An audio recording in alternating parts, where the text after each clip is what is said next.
ষষ্ঠী তরে বিহা ঘরে এ ভাই ষষ্ঠী তরে বিহা ঘরে এ ভাই ভালাক বহুকে দেখা কত নিহরি নিহরি না যায় ককরা দেখबै খাतिर देख पूरा जे साजलई की देख के फांसो लेबे माये कीरा पूरा किरिया है ओ गो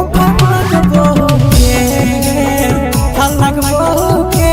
फलाई राखल ए भाई फलक बहुके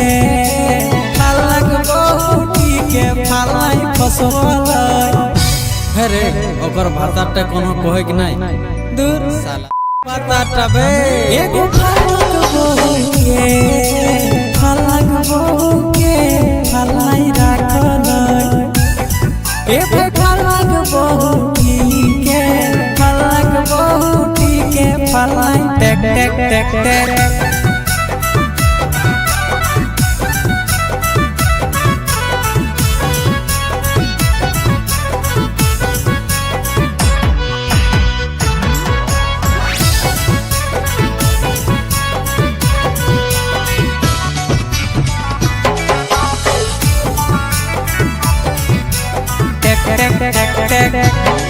एगो आछी कालिक जने गिलिन देखो करoi कते फुटानी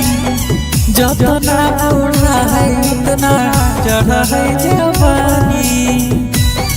एल्पो लाज है जनिया के एगो फलक बहू के देखो सभिन करoi कते फुटानी दूगो गिदिरक माय भेलै ताव देखो है जवानी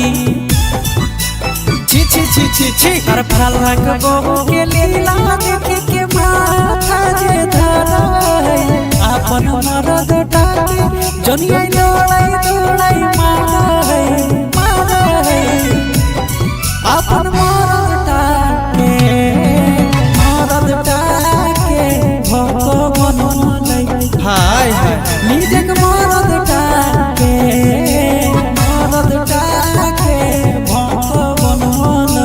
ऐसने माटी हलो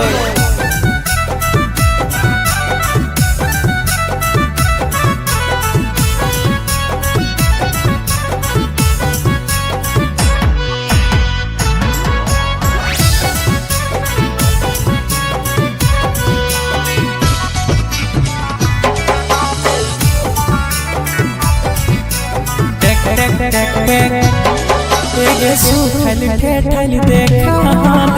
अबरी मोटाई गेले कोनो फल के जूस पिए है एखन गोरा देखा है माय गो माय एगे सुखल ठेठल गुकाने एखन मोटाई गेले कोनो फल के जूस पिए है कोई तो गोरा देखा है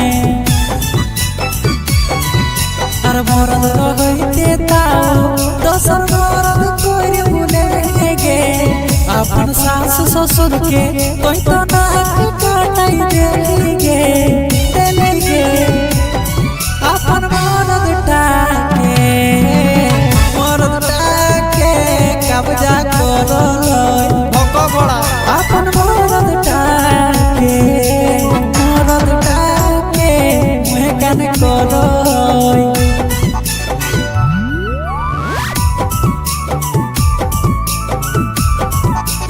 टेक टेक टेक टेक